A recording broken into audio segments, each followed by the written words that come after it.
Is debt beating you down? You need discipline. You need the Debt Ninja. If you've been caught in a financial trap and need to be set free, then you need the Debt Ninja. Want to stop those harassing collection calls, start saving thousands in interest and fees, and get out of debt fast? Then you need to call the Debt Ninja. The Debt Ninja will find the best companies across the country that will help you consolidate all your bills into one easy payment, reduce your payments by 30 to 50%, and get you out of debt fast. If you have unsecured debt of $10,000 or more, such as credit cards, loans, or medical bills, call the Debt Ninja for a free 15-minute consultation. Call 800-826-1246. 800-826-1246. That's 800-826-1246. Call today. The Debt Ninja. Individuals and businesses with tax problems, listen carefully. Do you feel like you're losing control over your finances? If you owe over $10,000 in back taxes or have unfiled tax returns, we can help you take back control. The IRS is the largest and most aggressive collection agency in the world, and they can seize your bank account, garnish your paycheck, close your business, and file criminal charges. Take control of your tax problems now by calling the experts at Tax Mediation Services and take advantage of the Fresh Start program and new laws that may allow us to negotiate a settlement for the lowest amount possible. Our team of tax attorneys and enrolled agents can stop collections and get you protected so you can take control of your financial future. Tax Mediation Services is accredited by the Better Business Bureau. Call now for a free case review and a price protection guaranteed quote. Call Tax Mediation Services now at 800-610-9050. That's 800-610-9050. 800-610-9050. For writers and public personalities, it's becoming increasingly important to have an online presence. This normally takes the form of a website and social media.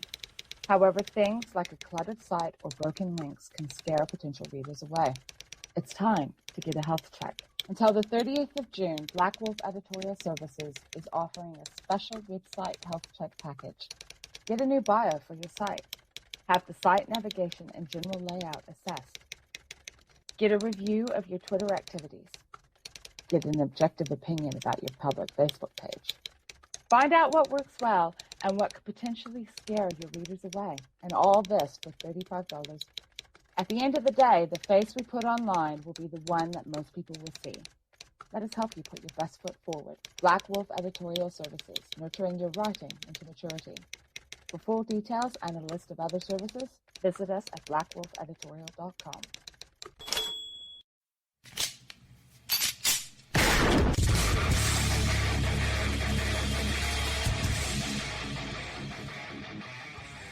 This is Slickery Trigger for Rebel Road Tactical. With proper care and feeding, your pistol will be ready when you need it, there to save your life. Shouldn't your gear be that good? Whether you need a holster for comfortable everyday carry or a tough-as-nails holster for your next training course, Rebel Road Tactical has what you need. Check us out on the web at rebelroadtactical.com.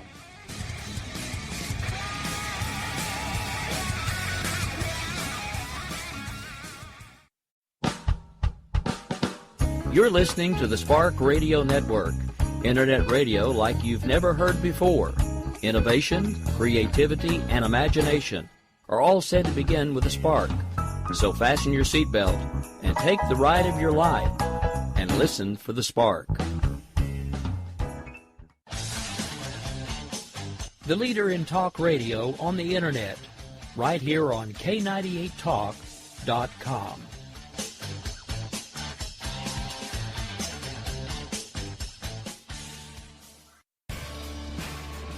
My name is Jessie.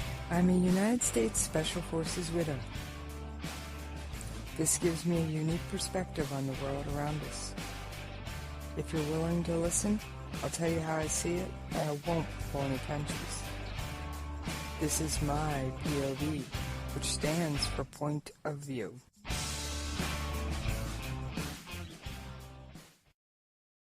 Hey, it's Jessie. Yes, I'm happy to be back with you guys. Well, I think all of us are a little bit on Orlando shooting overload. I do have a couple of shooting-related stories. No, I'm not going to discuss the terrorist. I discussed the victims as fully as I could yesterday. While there are 4 more names added to the list, I do honor and remember all the victims. I am going to discuss the heroes, the everyday heroes that emerged from this story.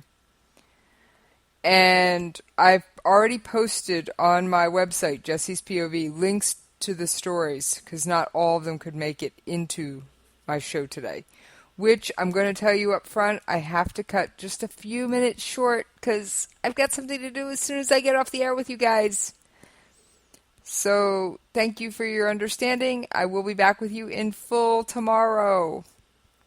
Alright, I've got some audio, and this is from about the surgeons who operated in up to 6 operating rooms at a time. And I'd like you to hear their stories in their own words, of course. What good would... I could retell them, but their words are better than mine. They were there. Would have been much higher if not for this. The busiest, fully equipped trauma center in all of Florida is 2 blocks from here. Just 3 months ago, Orlando Regional Medical Center practiced an active shooter mass casualty drill. Well, today we spoke to 6 surgeons who saved lives. Michael Cheatham, Chadwick Smith, William Havlin, Mark Levy, Joseph Ibrahim, and Matt Luby. They saw 44 gunshot patients at once. They brought the first patient in, and then they brought another patient in, and then they brought another patient in. And they said that there were possibly 20 more gunshot wound patients coming in. And at that point, I called my backup. It was very chaotic. There were patients that were in pain. There were patients that were crying. There were staff that was very busy, but very task-oriented. We had gunshot wounds to the chest, gunshot wounds to the abdomen, to the extremities, most fairly severe because of the high-velocity projectiles. What do you mean by that? Well, this was an assault rifle, and so this is a military weapon, and so the bullets have a lot more energy to them, a lot more speed, and so they cause more tissue injury. There's an individual who required multiple operations in the same 24-hour time period because of active ongoing bleeding. Actually got operated on twice in the operating room and once in the ICU. But you saved him. We did, yeah. Are these gunshot wounds different than the kind of Saturday night gunshot wounds you typically see? Well, certainly they're different from what we used to call civilian gunshot wounds, which are typically slower bullets, smaller bullets.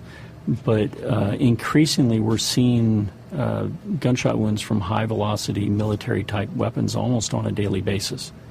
So the injuries, this type of an injury is something we see every day. It's just not 44 patients. Were the patients saying anything? Some of them were crying. Some of them were confused. And then the more critical patients obviously weren't saying anything. Many people were asking where their friends and where their loved ones were. Of the surgeries that you performed, does any patient stick in your mind? I think they all stick in your mind. I mean, after something this horrific, going from operating room to operating room, from patient to patient, I don't think any of us will ever forget this. This is not something that goes away.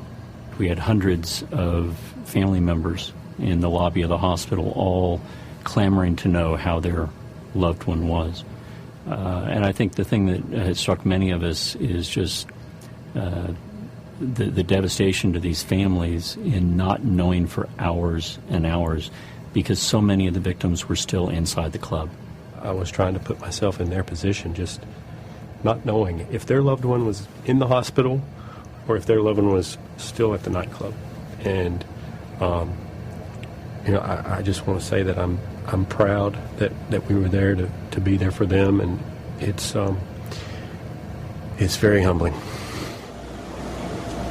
The active shooter drill that the hospital staged in March was at the suggestion of the American College of Surgeons.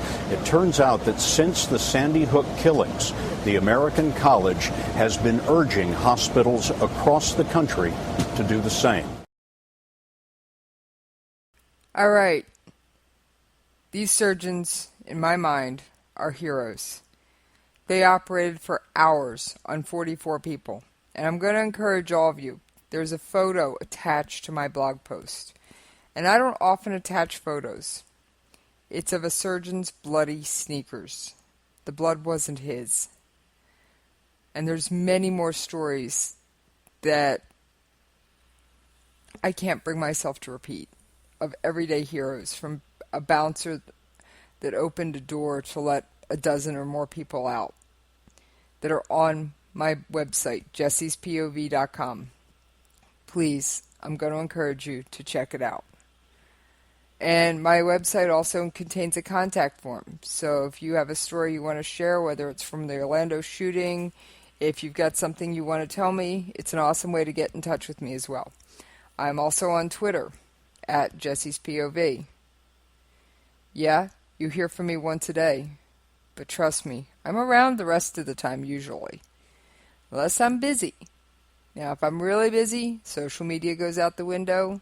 So does a lot of other things. So I may not be right back with you, but I will promise you I will always respond to all emails I get.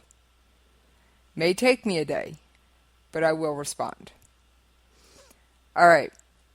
America is not the only country under attack by radical Islamic terrorists.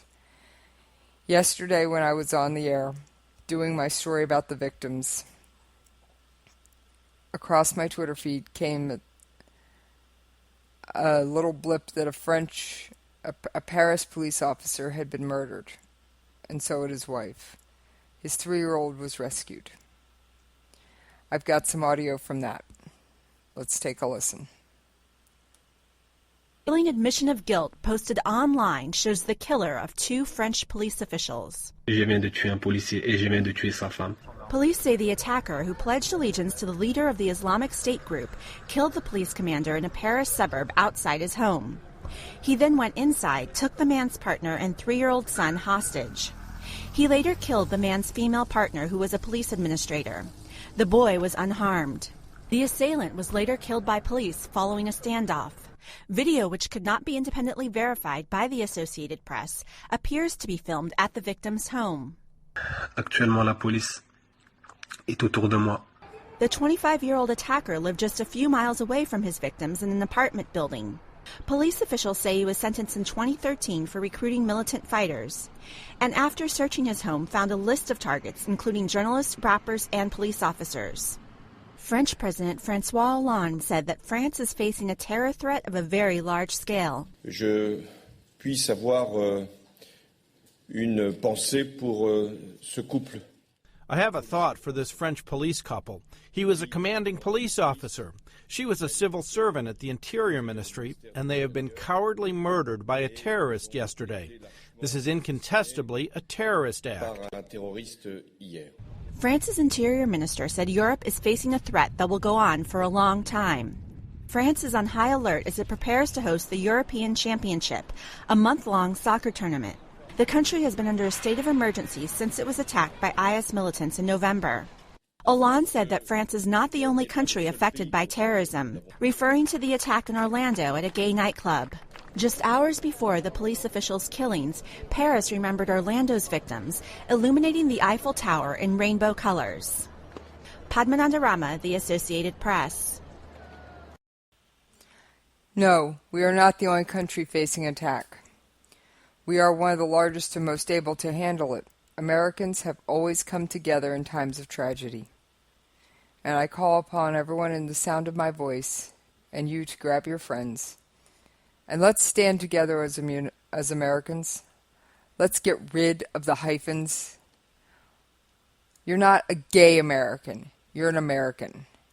You're not an African American. You're not an Italian American. Let's just lose the hyphens. And I'm really on the verge of pulling up Madison's Rising before the hyphens came. I'm really on the verge of that. I can't even begin to say how much I want to play that song. In fact, I just might. All right, on to other stories. You think that's it. You think we're out of the woods. Nope. Federal authorities arrested a man in Colorado on Saturday on charges he smuggled goods to Iran. It's a 39-count federal indictment unsealed on Monday. Prosecutors allege Mansour Moghadari-Zadeh smuggled aircraft parts and other supplies for use in the aviation industry from the United States to Iran from 2005 through 2007, defying U.S. sanctions in place on Iran at that time. The Denver 7 investigates capture, and they have some video up. I'm not going to play it for you. According to court documents, federal authorities arrested Zalal on Saturday in Colorado. The indictment says Zalal procured goods from the United States on behalf of customers, including military end users in Iran. The indictment accuses Zadeh of smuggling aviation course indicators, aerospace metal sheets and rods, camouflage paint, sealant, resin, and chemicals and other items made in the U.S. for use in Iran. The indictment said the suspect and his companies created fictitious shipping documents for some of these items. Zadeh is supposed to make his next court appearance in Denver on June 16th. His Denver-based attorney, Harvey Steinberg, declined to comment. To Denver 7, and that's all we have on it. But come on, we have Americans smuggling stuff out to Iran. Now, if he was smuggling macaroni and cheese out, I really wouldn't care, and I highly doubt the U.S. government would.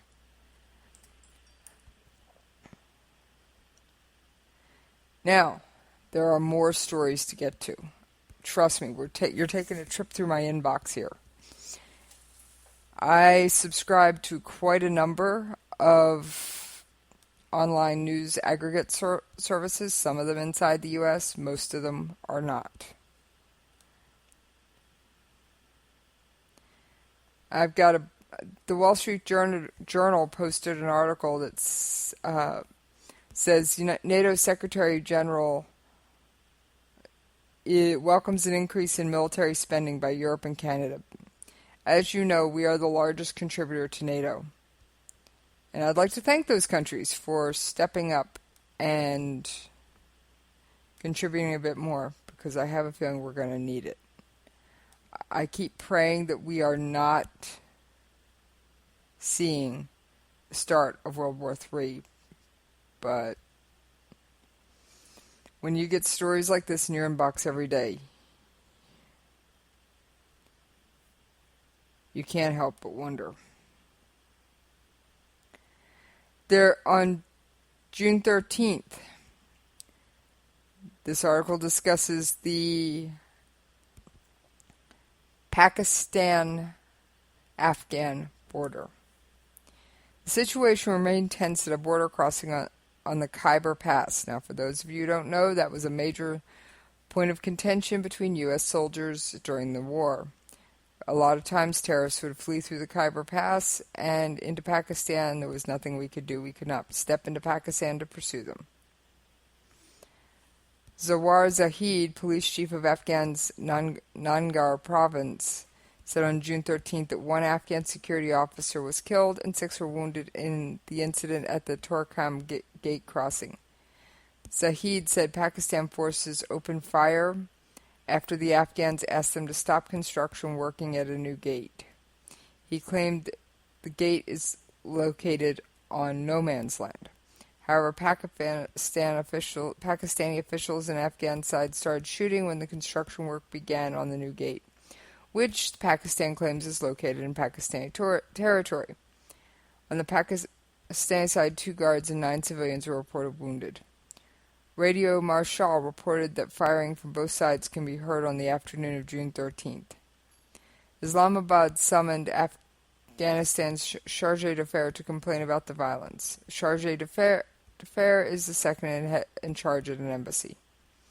Pakistan and Afghanistan share a 2,200-kilometer disputed border. So no, the border isn't settled. It isn't nicely situated.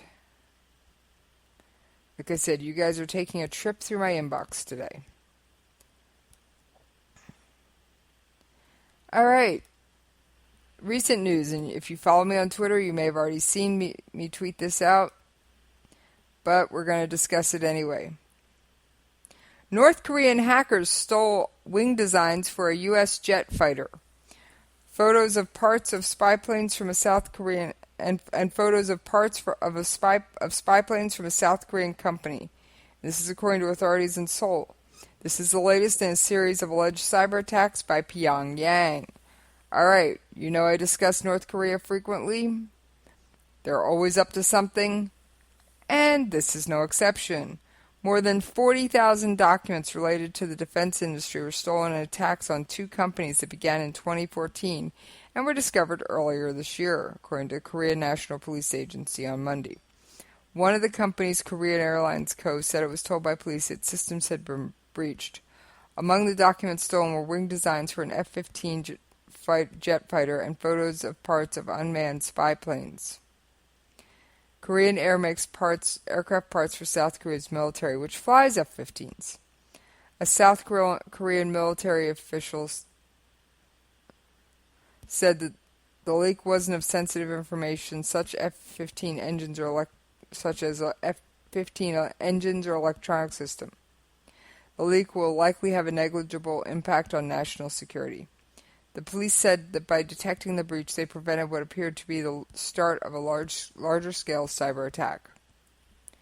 The attack originated from an IP address based in Pyongyang and used in 2013 cyber attacks that disabled the computer systems of South Korean banks and TV stations. North Korea turns out to have been preparing for a long time to try and launch a countrywide cyber attack, the police agency said. North Korea frequently denies any involvement in cyber attacks, but defectors and experts say it has built up its hacking abilities in recent years.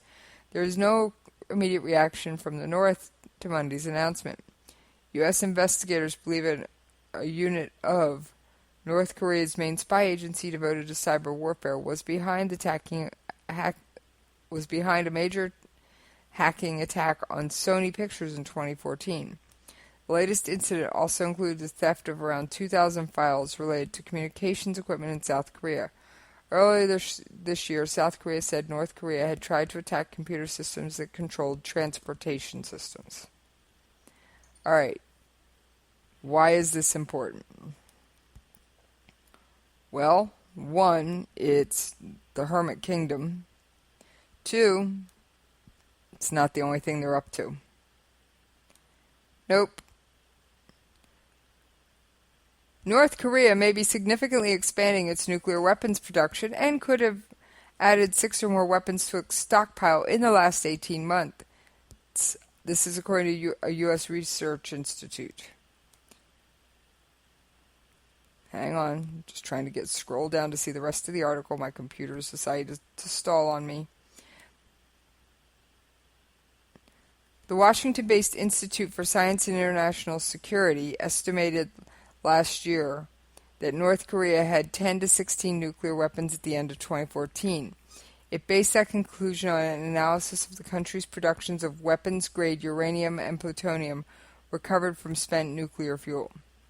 In revised estimates contained in a report provided to Reuters, the Institute's David Albright and Serena Keller Bergantini said North Korea may have added another 4 to 6 weapons since then, for a total of 13 to 21, or even more today.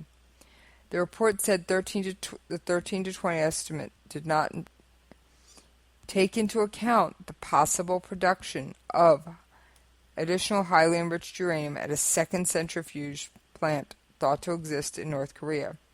Nonetheless, this exercise, despite not being comprehensive, shows that North Korea could significantly increase its nuclear weapons capabilities, adding that most of the increase could be attributed to production of weapons-grade uranium.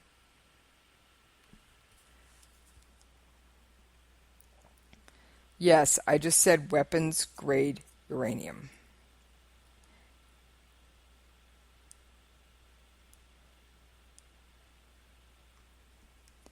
All right.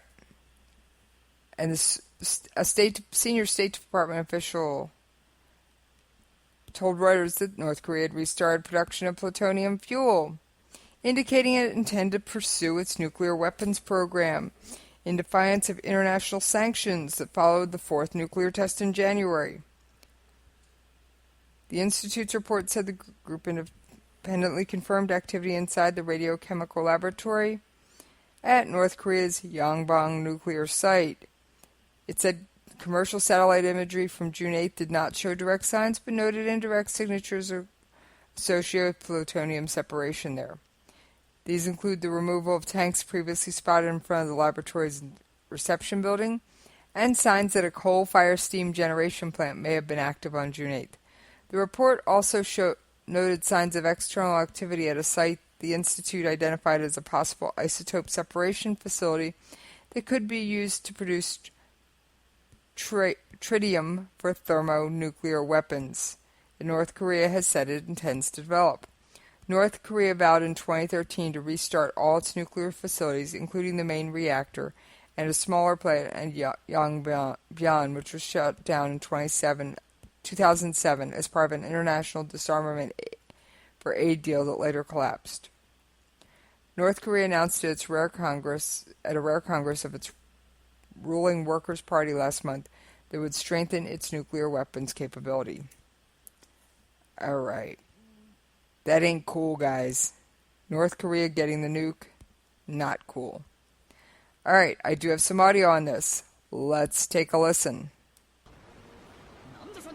A move towards nuclear weapons in defiance of international sanctions. A U.S. official exclusively telling Reuters that North Korea has restarted production of plutonium fuel, a crucial ingredient for nuclear warheads. Pyongyang has seen a recent string of failed ballistic missile tests, but as James Pearson reports from Seoul, this is a significant step. North Korea restarting nuclear production indicates that they are very serious about continuing their nuclear program and trying to stockpile enough material to have a credible nuclear deterrent.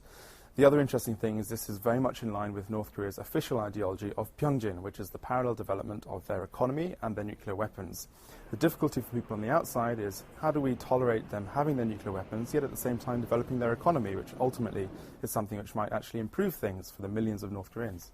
The news comes a day after the UN said Pyongyang had reopened the Yongbyon nuclear plant, once the heart of its nuclear program. It's hard to know how the North is skirting sanctions on materials for building nukes, but what is clear is that its resources are limited. You're also talking about a kind of technology which is very, very old. And if you look at the yields of the nuclear tests of North Korea so far, they are a tiny fraction of what the Soviet Union, what Britain, France, and China achieved with their nuclear programs in the 1960s. That may be the case, but this is still a serious red flag in Washington and beyond. In the words of the U.S. official who spoke to Reuters, everything in North Korea is cause for concern. Yes, a lot of things in North Korea are cause for concern.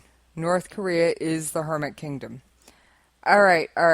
Before I go to break, and yeah, I told you I'm cutting this one just a little bit short today because, unfortunately, I have Army wife duties to attend to after I get off the air with you guys.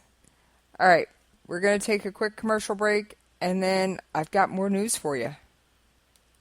In these uncertain economic times, you've got to do whatever you can to save money. One of our biggest expenses can be our cars, especially when unexpected repair bills hit. Not anymore. If you own a vehicle with less than 130,000 miles, is less than 12 years old, has a warranty about to expire, or even no warranty at all, you could stop paying for car repairs. Roadside assistance, towing, and rental coverage are all included. Don't wait for the next repair. Make one free call right now to see if you qualify. If your vehicle is less than 12 years old, has less than 130,000 miles, even if it's out of warranty, paying for car repairs can become a thing of the past. Call us right now and get your car protected before your next repair bill hits. Get protection and no more repair bills. Call 800-696-1030. Again, 800-696-1030. That's 800-696-1030. 800-696-1030.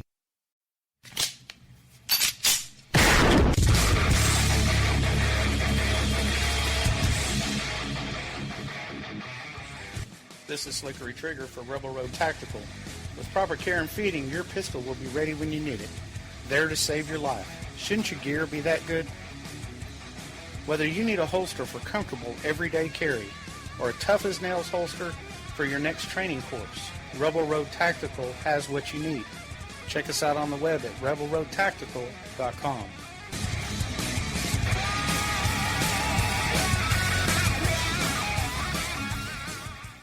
Is debt beating you down? You need discipline. You need the Debt Ninja. If you've been caught in a financial trap and need to be set free, then you need the Debt Ninja. Want to stop those harassing collection calls, start saving thousands in interest and fees, and get out of debt fast? Then you need to call the Debt Ninja. The Debt Ninja will find the best companies across the country that will help you consolidate all your bills into one easy payment, reduce your payments by 30 to 50%, and get you out of debt fast. If you have unsecured debt of $10,000 or more, such as credit cards, loans, or medical bills, call the Debt Ninja for a free 15-minute consultation. Call 800-826-1246. 800-826-1246. That's 800-826-1246. Call today. The Debt Ninja. For writers and public personalities, it's becoming increasingly important to have an online presence. This normally takes the form of a website and social media. However, things like a cluttered site or broken links can scare potential readers away. It's time to get a health check. Until the 30th of June, Black Wolf Editorial Services is offering a special website health check package. Get a new bio for your site. Have the site navigation and general layout assessed. Get a review of your Twitter activities. Get an objective opinion about your public Facebook page. Find out what works well and what could potentially scare your readers away. And all this for $35. At the end of the day, the face we put online will be the one that most people will see. Let us help you put your best foot forward. Black Wolf Editorial Services, nurturing your writing into maturity. For full details and a list of other services, visit us at blackwolfeditorial.com. Hey, this is Dave Bray, America's Patriotic Rocker. Just giving you a shout out. Make sure you stay tuned and listen in to K98 Talk. All right, I am back with you. Now, we are not done discussing North Korea. Nope. Sorry, you know it's one of my favorite topics. And I hate to admit this, but I was kind of glad to have some North Korea news. I'm on shooter overload. Now, before I move on to North Korea, I'm going to take a break here and say something. If you or someone you know is suffering from PTSD, either because of the shooting or anything else, and trust me, I have plenty of friends. 1, it's not the end of the world. 2, there is treatment available. All right, I've got a brief audio clip about the PTSD potentially facing the survivors and the first responders, and then we are going back to the show as planned with North Korea. And please remember, there is help out there for you. Don't live with PTSD alone. Seek help. If you have no one else to reach out to, email me, Jessie's POV at K98talk.org. I will help try and find you the help you need. I am not a trained psychologist. I am not a trained anything. I even really can't claim to be a trained on-air host unless you want to count on-the-job training. But no one should suffer with PTSD. All right, let's take a quick listen to this audio, and then we are going to get back to North Korea. I meant to play this earlier, and I just found it when I was looking through my audio clips, so I want to make sure I play it. Terrifying moments were captured inside the Pulse nightclub as a gunman opened fire. Moments that likely won't be forgotten by those who survived. PTSD is just one possible response to trauma. Joe Currier, associate professor and clinical psychologist at the University of South Alabama, says it could take days, weeks, or possibly months for survivors to emotionally recover. It's not out of the ordinary for really strong, resilient, resourceful people to maybe kind of struggle for a while emotionally. He says about 1 in 10 may suffer from post-traumatic stress disorder, symptoms including not being able to sleep or replaying the event over and over. The scene Sunday morning is also traumatic for first responders and law enforcement. Well, I've seen many officers suffer and many careers end because of traumatic events that they have gone through. Mobile County Sheriff Sam Cochran says those first on scene often feel guilt or wonder how they could have saved more lives. The first responders are seeing the most gruesome events and perhaps stepping over deceased persons, and some types in fast-moving environments, maybe stepping over people that are still alive but are in the process of dying, and so they see all that, and then of course they want to help. Courier says the key to healing is the support of friends, family, and the community. I think it's a call to communities to rise up and support and care for one another more than anything right now. Rebecca Hager for Fox 10 News. Like I said, if you or someone you know is suffering from PTSD, please reach out, get help. Don't suffer alone. All right. As promised, back to the Hermit Kingdom. Yeah. They don't know when to just bug off. North Korea may conduct a fifth nuclear test in run-up to the United States elections. Oh, yeah. They don't want to leave anything alone, what can I say? They are working on gathering the resources to do a fifth nuclear test, which it would be classic Pyongyang to do it right before, during the months leading up to the U.S. presidential elections. Lee Soo-sok, a senior analyst at the Institute for National Security Strategy in Seoul, said at a symposium Pyongyang's possession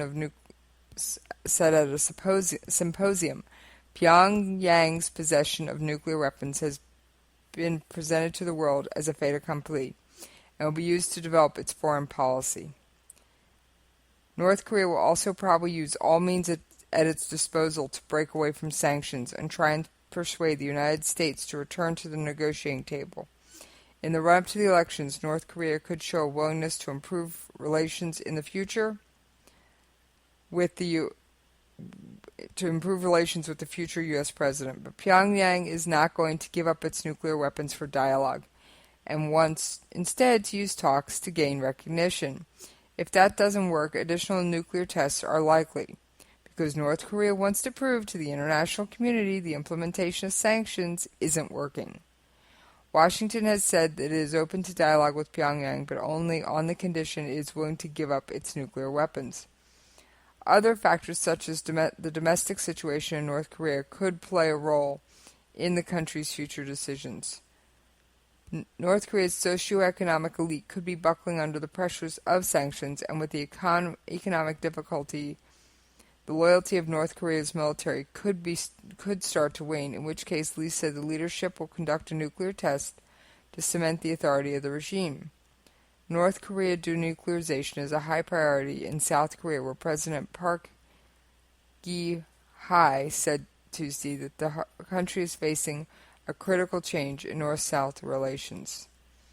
Park urged for national unity on the matter. Like I said, we're not done. I kind of wish we were, but we're not. You are getting a trip through my inbox. All right. Do you think the two attacks I mentioned are the only attacks that have taken place recently? No.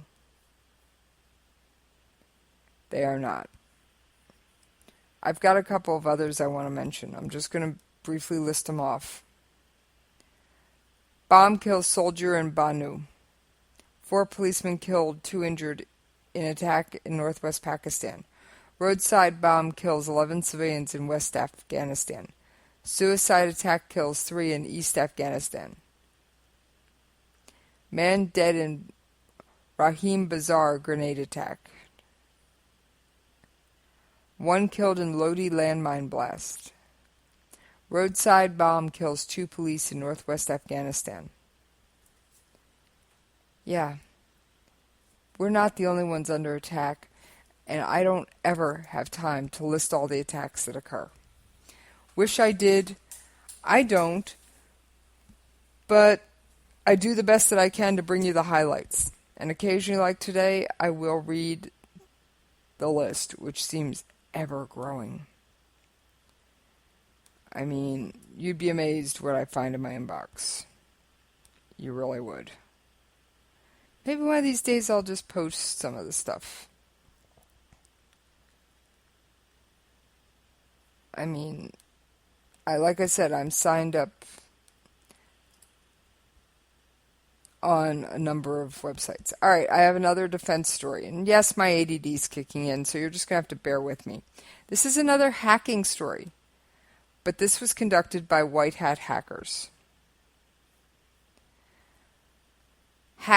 The Hack the Pentagon bug bounty program by the United States Department of Defense has been successful, with more than 100 vulnerabilities discovered by white hat hackers in Pentagon infrastructure.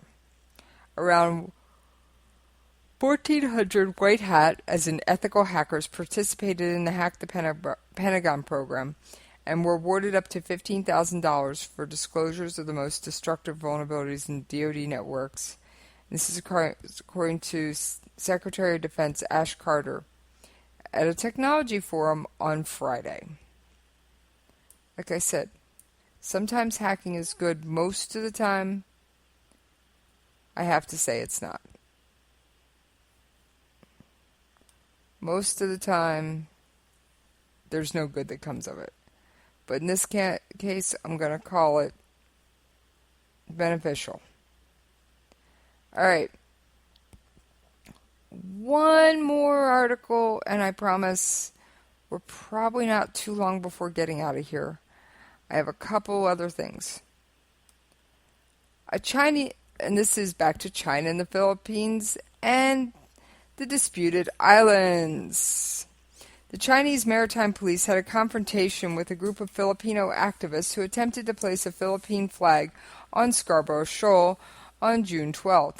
2 Chinese maritime police motorboats blocked the Philippine fishing boat from reaching the shoal and ordered them to return to the Philippines. After 5 Filipinos tried to swim to the shoal, Chinese sailors in rubber boats sprayed them with water and tried to seize their cameras and gear. The leader of the Philippine group said they refused to allow us to get near Scarborough Shoal. There was a standoff until we decided to leave. At the June 13th Ministry press section, the spokesman answered a question about the incident. We have repeated many times that the Scarborough Shoal is Chinese inherent territory. We urge the Philippines to respect territorial sovereignty and not take provocative actions. All right, reminder for those of you who do not know what's going on. China is building, basically terraforming islands out of nothing or out of a few rocks in the ocean and expanding them for its own defensive use to expand its territory to take possession of the South China Sea because it doesn't want anybody else there. Well, there are other countries, unfortunately, that border the sea, and China's trying to say, nope, you can't use it either.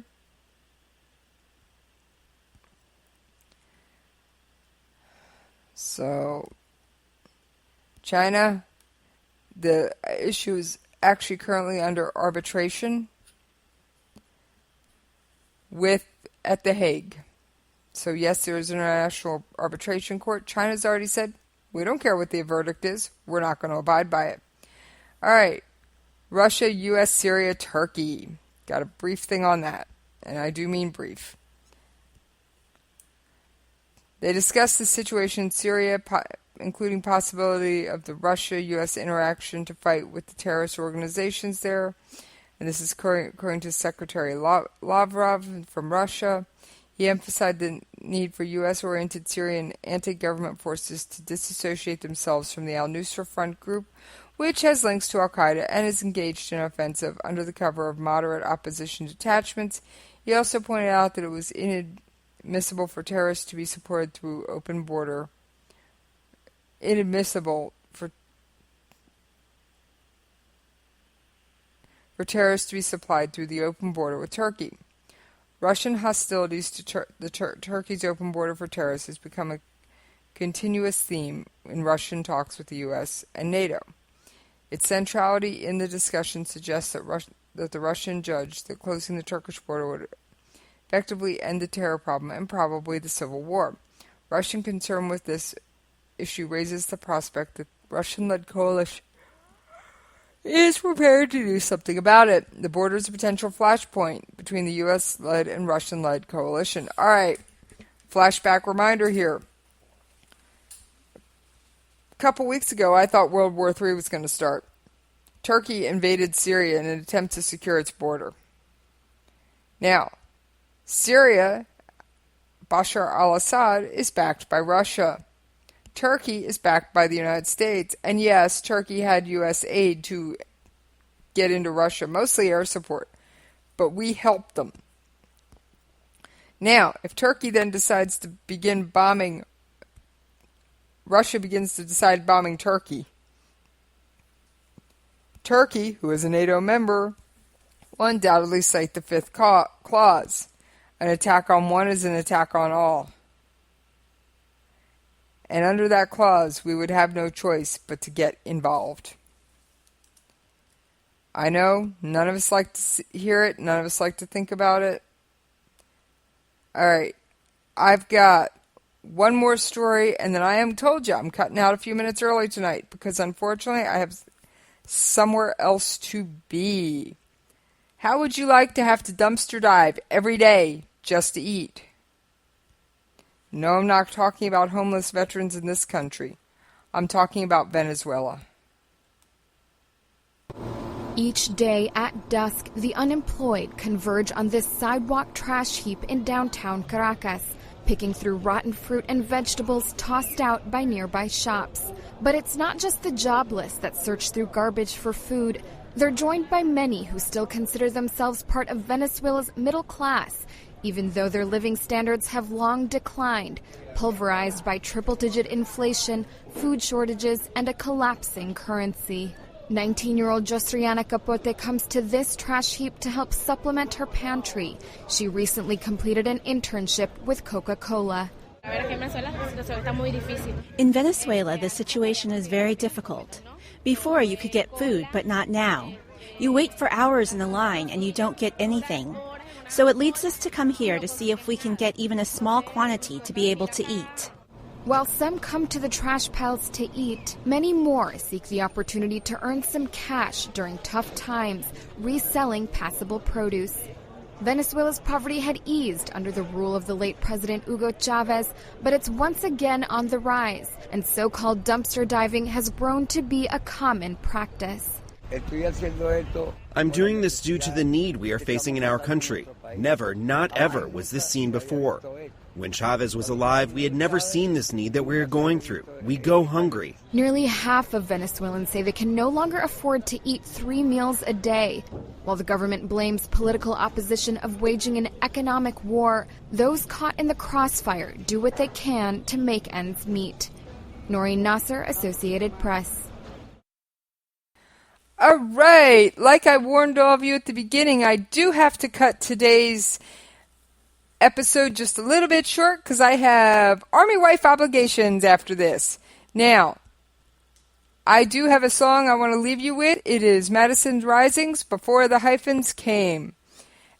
And I'm out of here!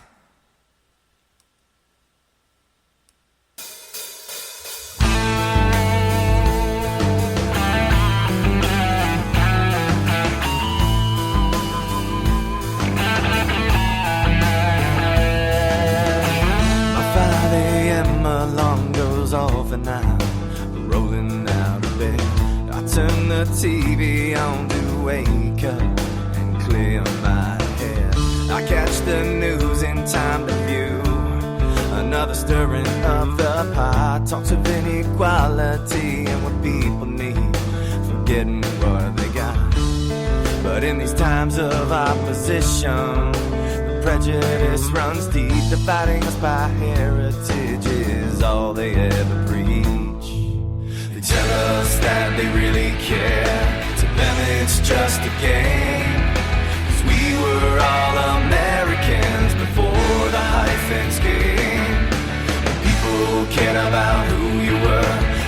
about your name. 'Cause we were all Americans before the hyphens came.